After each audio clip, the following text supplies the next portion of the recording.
So good morning. So we are in 1 Peter chapter 5 this morning as we work at finishing 1 Peter. Tonight our care groups will meet and they'll discuss 1 Peter chapter 5. Didn't change that slide. That's supposed to be chapter 5. So there we go, 5, 1 through 14. And next week we'll kind of do an overall view of 1 Peter and what we learned in 1 Peter. But for this morning, I asked Houston to sing Roll the Gospel Chariot Along, and I asked him to sing Humble Yourselves in the Sight of the Lord for a couple of reasons. Number one, the idea of helping one another and being part of a community is very integral to understanding 1 Peter chapter 5. And also is the idea of being humble before God, and not only just humble before God, but humble before one another. So I want to read 1 Peter 5, 1 through 14, and then just listen to the text. So I exhort the elders among you as a fellow elder and a witness of the sufferings of Christ, as well as a partaker in the glory that is going to be revealed. Shepherd the flock of God that is among you, exercising oversight, not under compulsion, but willingly, as God would have you. And not for shameful gain, but eagerly, not domineering over those in your charge, but being examples to the flock. And when the chief shepherd appears, you will receive the unfading crown of glory. And likewise, you who are younger, be subject to the elders, clothe yourselves, all of you, with humility toward one another, for God opposes the proud, but gives grace to the humble. Humble yourselves, therefore, under the mighty hand of God, so that at the proper time he may exalt you, casting all your anxieties on him, because he cares for you. Be sober-minded, be watchful. Your adversary, the devil, prowls around like a lion, seeking someone to devour. Resist him, firm in your faith, knowing that the same kinds of sufferings are being experienced by your brotherhood throughout the world. And after you have suffered for a little while, the God of all grace, who has called you to his eternal glory in Christ, will himself restore, confirm, strengthen, and establish you.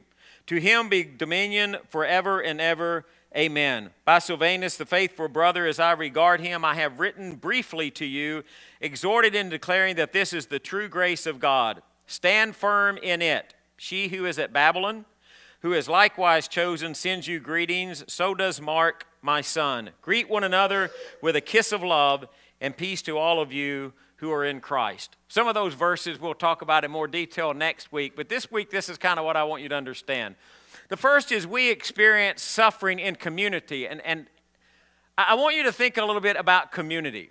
I was thinking about this as I prepared for this sermon. I have been very blessed in my life to be part of good communities. When I was a teenager, and I don't remember which year we went to Exchange Street Church of Christ. It was, we were going to Hornbeak Church of Christ, and the youth group was a really dynamic youth group, my older brother, me, and my younger sister. And so as we decided we would go to Exchange Street where there were more kids and more teenagers, and we went there, and I got to be part of a really incredible group of teenagers there. I mean, I could give you names, and maybe one day they will listen to this, but if I start naming them off, I'll forget somebody, so I'm just not even going to do that. There was a core group of it was probably about 20 kids, and we did something together almost every weekend as a youth group. I mean, sometimes they were planned by the youth minister, the times that we had youth ministers. There were times that we really didn't have a youth minister, and we just kind of did the stuff ourselves. We would have lock-ins, but, we'd kind of plan our own lock-in, and it wasn't nearly like lock-ins like you had kind of growing up. We just had board games. I mean, we wouldn't have any video games. Risk was the board game of choice at an all-night male lock-in, just so you know if any of you have ever played Risk. But we went through that, and it was really good just to have a core group of people. We shared kind of a common thought. We had some bigger groups in addition to that. I remember Dan Pitts had started this thing called the Oban County Youth A Cappella Chorus. Is that not a mouthful of a name? But all of the churches of Christ in that area, in that county, all of the kids would come together on Monday night, and we had a chorus. And it was probably 45 or 50 kids in that Obion County Youth a cappella chorus. And we'd go down to churches and we would sing at different churches on Sunday afternoon. But it was a core group of people. I was part of community. So I left that and I went to Lipscomb. I made some really good friends at Lipscomb. And I had a core community while I was there. You know, I went back to West Tennessee after that. Again, I had a core community. I went to be a youth minister, had a really good core community. I've always been blessed to feel like I have been part of a community. And if you can ever think back on a time where you really felt like you were alone, or you felt like you didn't have anybody around you, or nobody really supported you, or nobody felt the way that you felt about things, or nobody kind of looked at the life the way that you looked at it, if you've been in situations like that, and then you look back and you think, man, it's really important to have good community around you, you kind of get the idea of what Peter's trying to get us to in 1 Peter chapter 5. He's been talking about suffering. We live in the world, and we're going to suffer in the world. We're going to be, the world's going to mistreat us. We shouldn't be surprised at that. You're going to go out and do good, and they're going to criticize you like you're doing evil, even though you're doing good. And don't give up. Don't lose hope.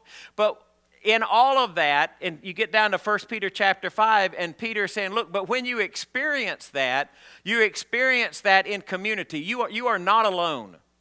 And if you are in this auditorium and you feel as if you are alone in living a godly life in an ungodly world, I want to be kind of bold right here and just tell you, if you feel that way, your elders have failed you. And if you feel that way, I wish you would let me know, because you're not alone. And your elders are supposed to help you understand you are not alone. You know, when Peter writes this, and he writes something just as simple as shepherd the flock of God.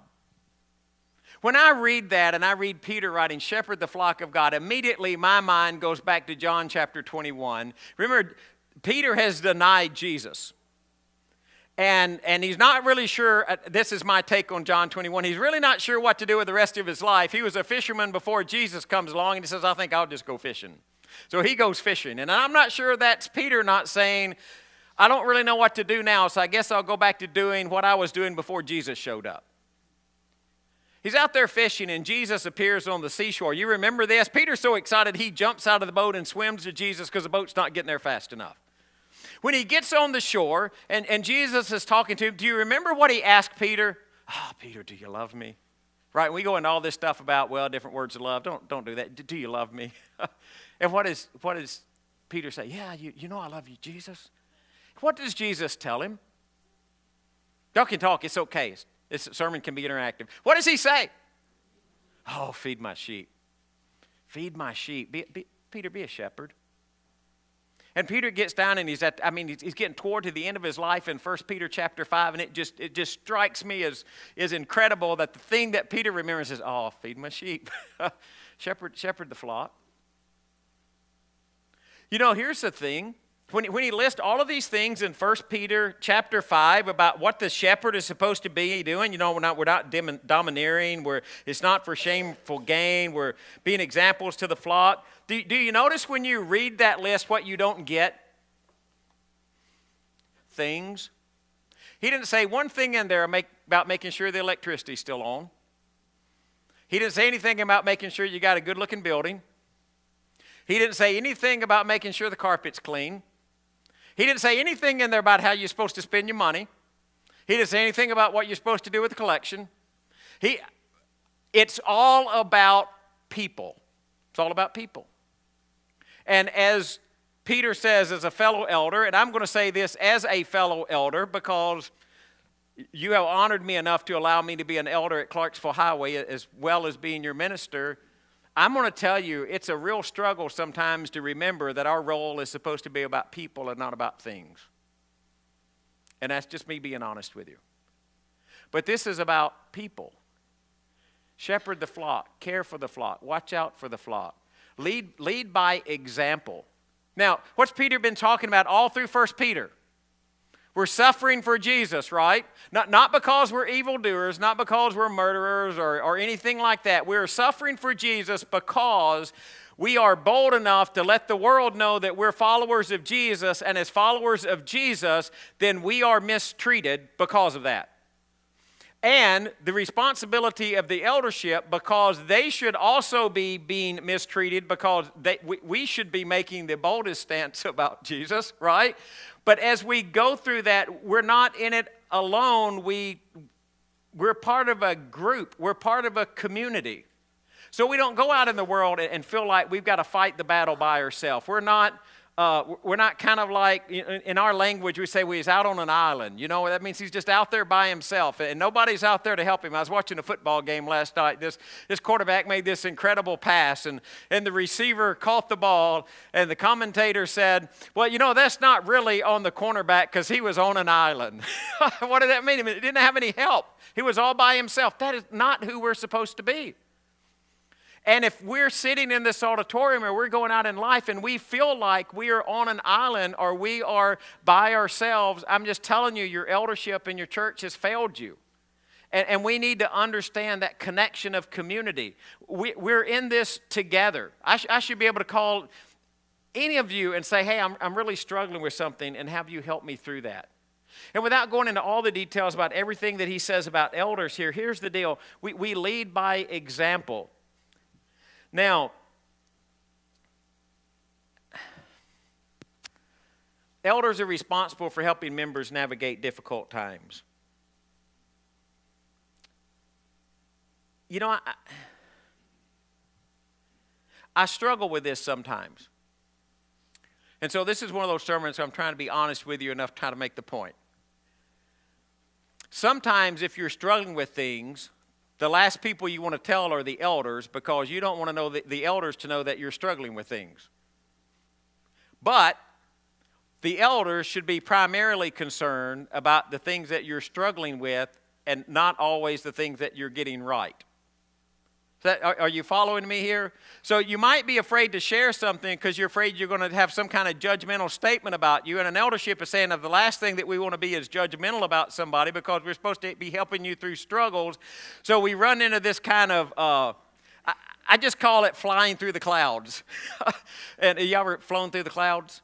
You know, you're in an airplane and you get into a cloud, and all of a sudden you realize you can't see anything but the cloud. So people get disoriented, you know, if you're going up or down or sideways or left or right, and you get in the cloud and you think, man, I can't really see where I'm going. And so I think sometimes when we get to areas like this in our spiritual life in the church, I feel like we kind of fly through clouds, because here's what's happening. You need help, but the very people who are supposed to help you, you are hesitant about asking for help. And it could be because of the way that we responded to other people about asking for help before. So I feel like we're flying in the clouds. The very thing that we need to be able to help you the most with is struggling through life. We can only help if you help us know how we're struggling through life. But when you explain to us and share with us how you're struggling through life, the only way you're going to do that if we can be supportive and helpful of you. And so I'm looking at myself as an elder, or our elders who are sitting in this auditorium, and saying, okay, how do we help members navigate difficult times? Because that's exactly what Peter is talking about. How do we help you do that?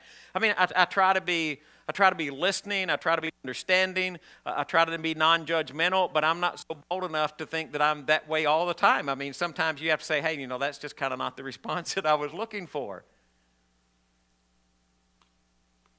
And in saying that, you know, and I'm not just sharing for me as an elder, but the other elders, there's this level of, to say it's a level of responsibility is the wrong word. There is this understanding, and even that I'm struggling with the right words. You know, the thing that I am most responsible for as an elder?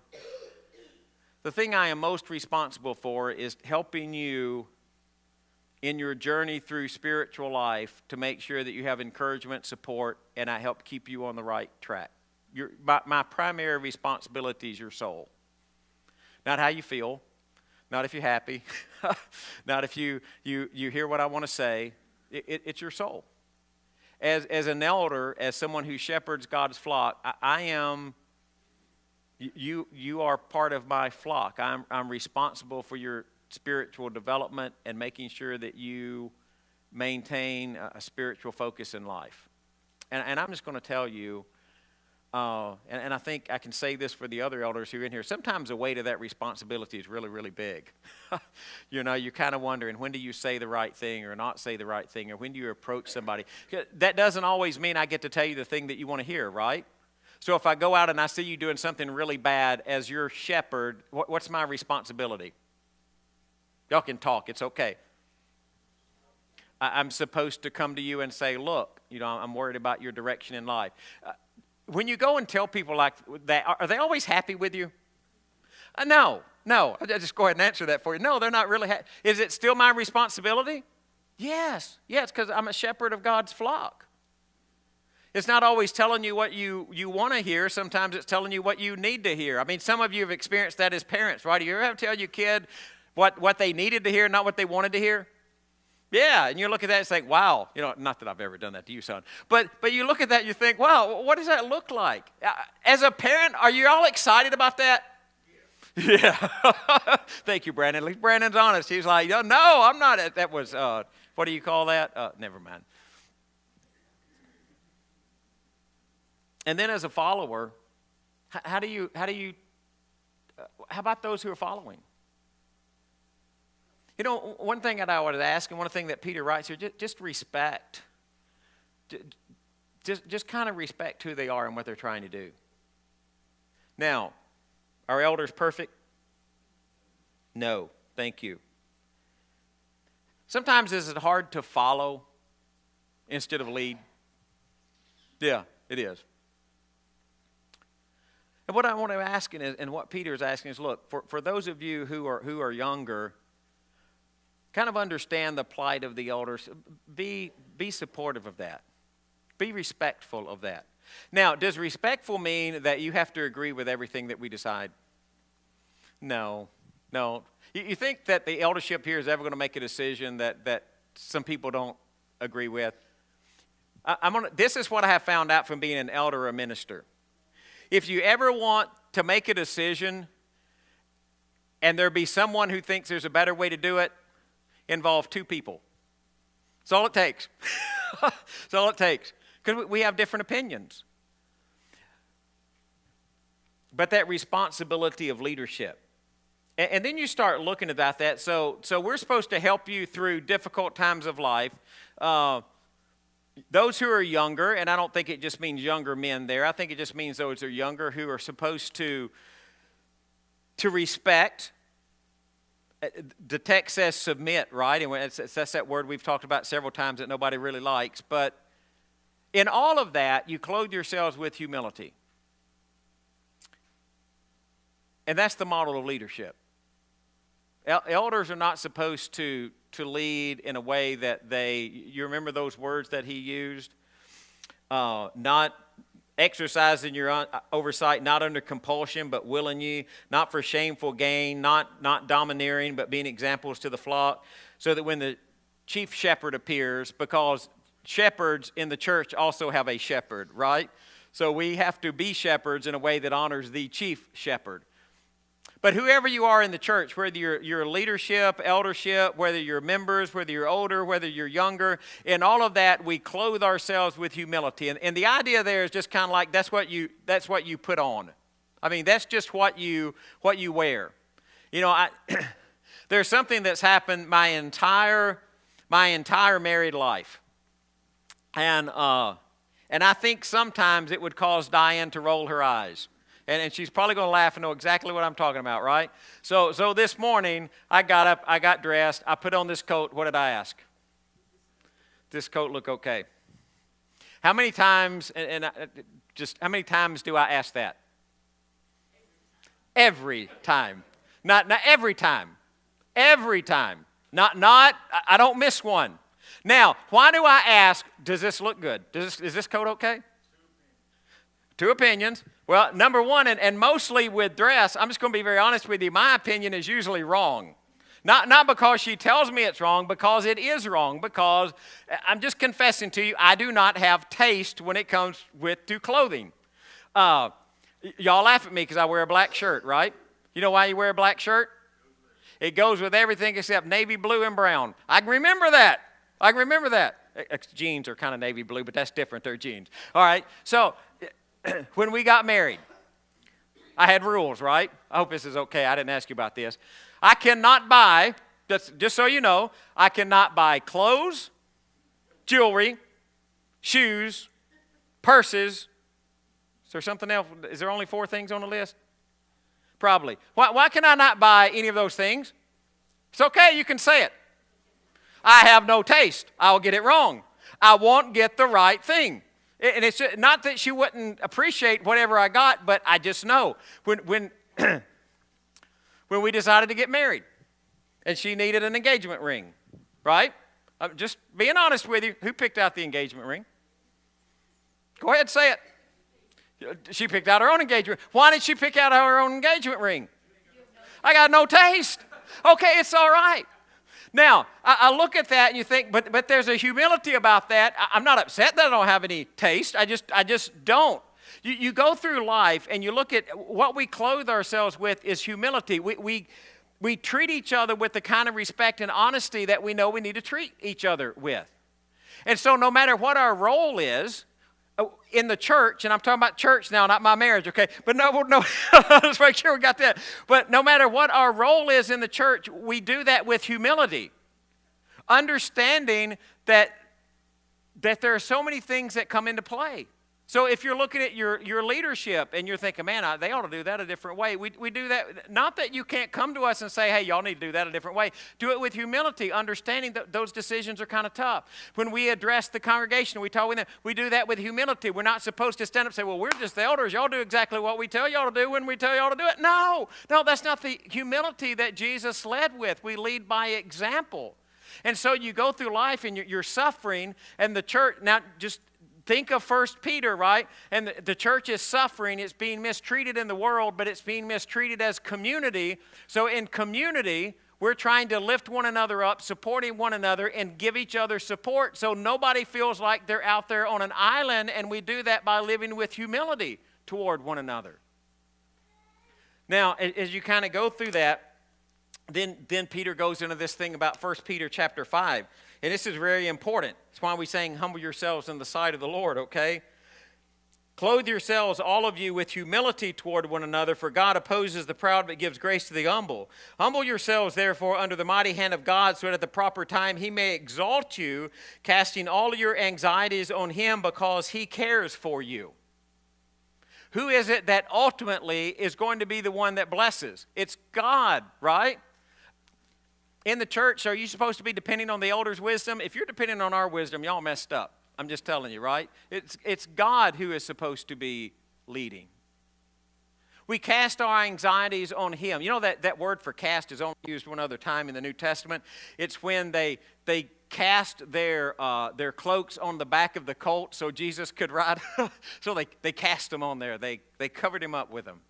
So that's what we do. We go through life. Ultimately, we're struggling in life. We're suffering. We're being mistreated. Not because of any other reason except we just say that we're believers in Jesus. Ultimately, who is the one who can bless and care for us? It's God. You cast your anxiety on him. There's not anything that you're dealing with that he can't handle. Now, don't get that confused and think he will handle it exactly the way that you think he ought to handle it, because my experience has shown me that's usually not the case. But I guess the question I would have for you when I read that is do you really believe God can handle it? Do you believe that God can care for you? So if you humble yourself before God, you realize that God is in control, then as a believer, it's not ultimately you to resist or attack or treat with disrespect those who are raging about God. You humble yourself under God's mighty hand because God is the one who can care for you. Now, in all of that, he brings you back to a reality, and that is where does the suffering and the struggle come from for the community? Oh, we can blame it on people. We can say, well, this person did this, or this other person did this, or the government did this, or, some political leader did this.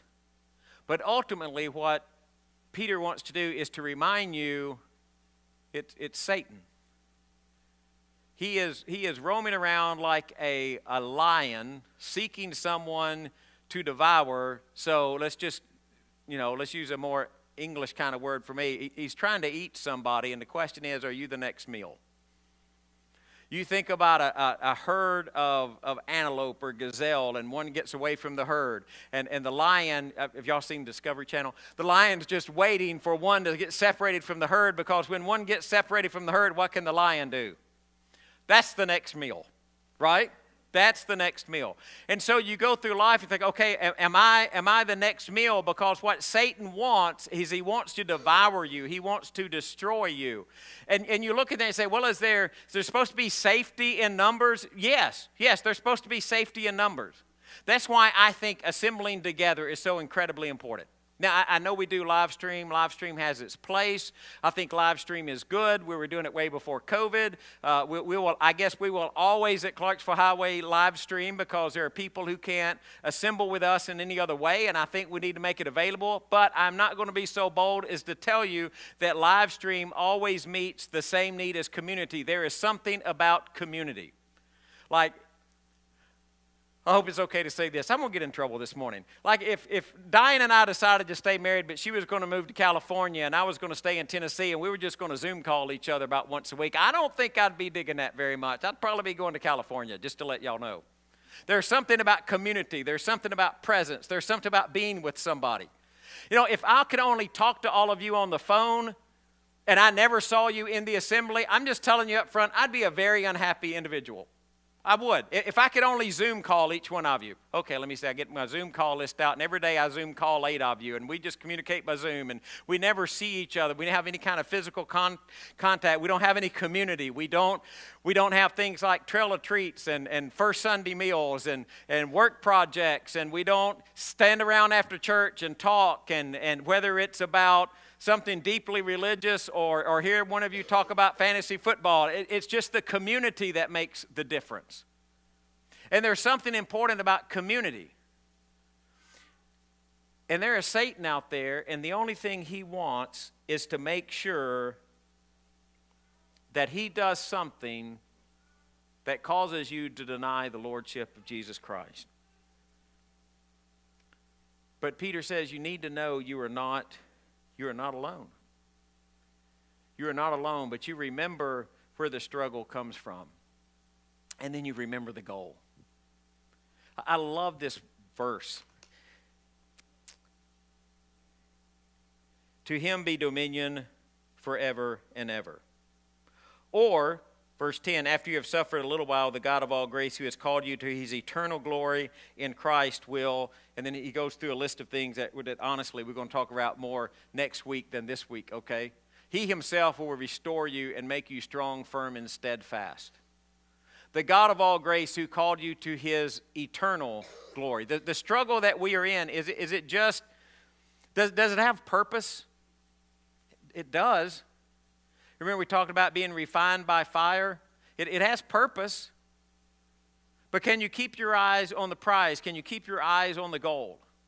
Now, I don't mean by that, and I want to make sure I say this, because I talk to people all the time, and this is kind of their idea of Christianity. Well, here's what's going to happen. I'm going to live through life, and while I'm here on earth, I'm just going to suffer and have it really bad so I can have it good later.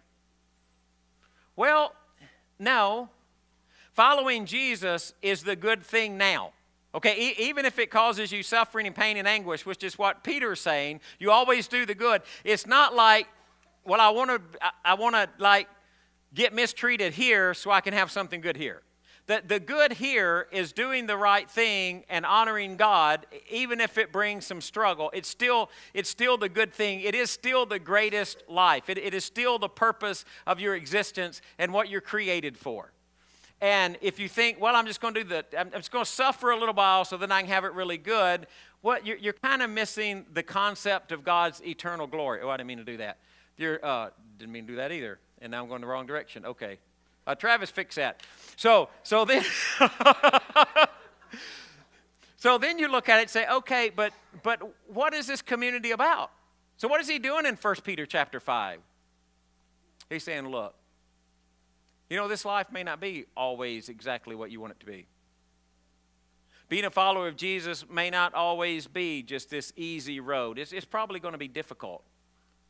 There's probably going to be times that you struggle. There may even be times that you feel like you're alone. There's going to be times that you need a community of people around you to help support you, to help get you through the struggle that you're getting through. And leaders, those of you in the church who are supposed to be shepherds, you make sure that you are leading the flock correctly. It's not about things, it's about people, and make sure you keep it about people. Those of you who are following, remember the responsibility the elders have. Try to respect that. But wherever you are in that family, humble yourselves. Humble yourselves before God and before each other. You know, ultimately we all serve Jesus. So we humble ourselves under the mighty hand of God, because when it gets down to rescuing you, He's really the only one who can rescue. You cast all of your troubles on Him because He'll take care of it. Now, again, He may not take care of it exactly the way you think He ought to take care of it, but He takes care of it. But in that, remember, your struggle is against the devil. It's not against an individual. Satan is trying all he can do, everything in his power, to lead you away from Jesus. So remember where the struggle comes from. But then also remember the goal, because God is the one who can restore and rescue and strengthen and make you firm and make you steadfast, and always keep your eyes on Him. So you sit in the auditorium this morning, you're thinking, well, Greg, what does that mean for me? Well, it means just simply this. As you go through life right now, wherever you are, whatever you're going through, whatever you're struggling with, do you have a spiritual perspective on that? Are you thinking in eternal terms? Are you thinking through that struggle, how it is that I can honor Jesus or serve Jesus through the struggle? Do you feel like you're alone? Do you feel like you're out there on an island, there's nobody else to support you? Because if you are, I wish you would let this church know, because I think one thing that I can say about this church, this is a loving church. I think we support each other. Now, can we do better with that? Always. Always. But don't go through life thinking you're alone, because you're not, because you're in part of a great community of believers, and we're all trying to get to the same place. So I don't know where you are in your walk today. I don't know where you're struggling. Maybe you're not struggling today. Maybe today you're the person that can help somebody else. Or maybe today you're struggling and you're the person who needs some help. Maybe you kind of lost your way and you don't know where you are. Maybe you're looking at your life and you're one of those people who never made any kind of commitment to Jesus. You have never expressed your faith in Jesus by confession, repentance, baptism, and godly living. Maybe that's where you are, and you need to make that first step of becoming a believer in Jesus. I don't know where your struggle is, but if you have a struggle this morning, we're going to ask you to come while we stand and sing.